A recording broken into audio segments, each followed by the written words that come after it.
Yes, okay. Okay, my name is Alfred Ebert. I'm a journalist from Germany. Recently, I read in the paper that you are being sued by an Australian company with ties to China over billions of dollars that would ruin your country. Would you tell us what the story is behind? Does this work? Yeah. Yes, it's about the Kvanefjell project in South Greenland, a project that has quite a bit of rare earths within it, but also uranium. And uranium would then be part of the byproducts here. Now, Greenland legislation does not allow for mining of uranium. And this is part of the story of why this company is now suing us. They've done explorational work. We've been open towards them and also along the way informed them that uranium is not allowed to be mined. So it is a complex matter, but we are not sleepless during the nights. Yes, okay. Another question there. Hi, thank you. I'm Karen. I'm from the Icelandic Prime Minister's office.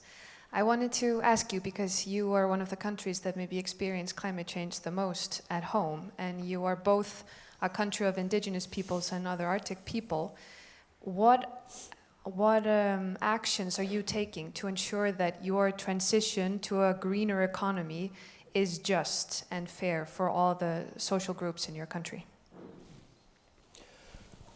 What we do or have done since the 90s is to invest in hydropower plants and constructed hydropower plants in different sites in Greenland, so that we, through the years, have come up to a level where we are at 70% of our public electricity supply comes from hydro, so renewable energy.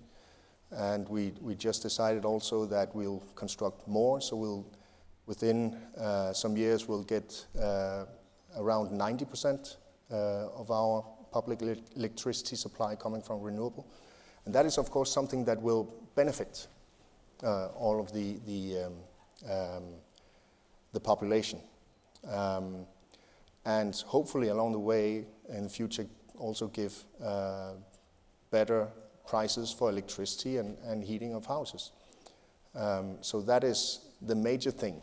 We are not a country with a huge amount of funds, so we have focused on some of these major projects that created benefits for most, and that is a big thing.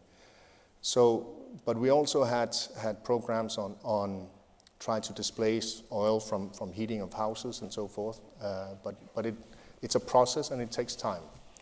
But the good thing is that since 1990, we've actually been able to lower our CO2 emissions while our economy has risen quite a bit. So that's a good thing. Great. So, do we have, yes.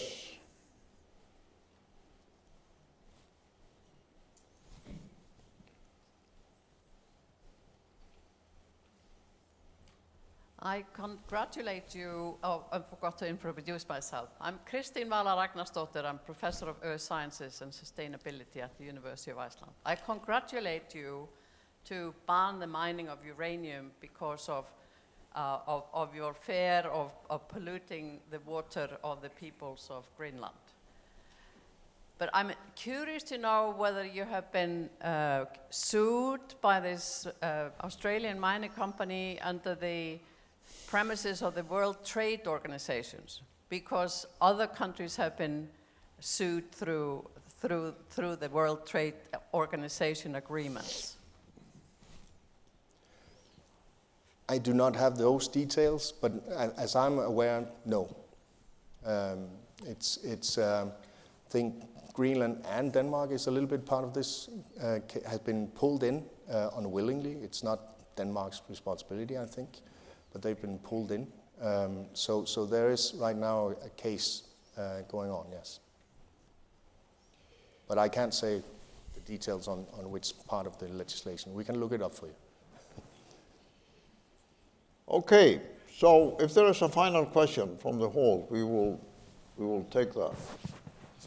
Hello, Yes. my name is Jason Hoy. I'm from Canada, doing a graduate degree in Taiwan. My question is, what would the defense and security arrangements for an independent Greenland be? Because it has a huge coastline and a small population. So, on who would you depend for coastal defense and so on? That's a debate that is still to be taken in Greenland. But as things are today, Greenland, as being part of the Kingdom of Denmark, is a member of the Kingdom of Denmark's membership of NATO. And so Denmark does sovereignty inspections in our waters and is present, of course, right now.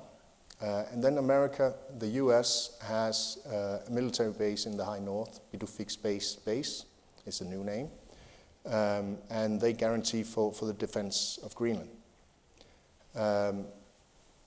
I don't think that guarantee necessarily will disappear the day Greenland becomes independent. I don't necessarily think that cooperation with Denmark will disappear when Greenland becomes independent. Now, whether or not it will be the same within, as we see today, remains to be seen, and that will be up to negotiations and the political landscape at the time. But we also have Iceland, who also has cooperations with other countries. So we could see models like that. We are, and I think we would probably go further in, an independent Greenland would most likely be part of NATO. And we're surrounded by NATO members.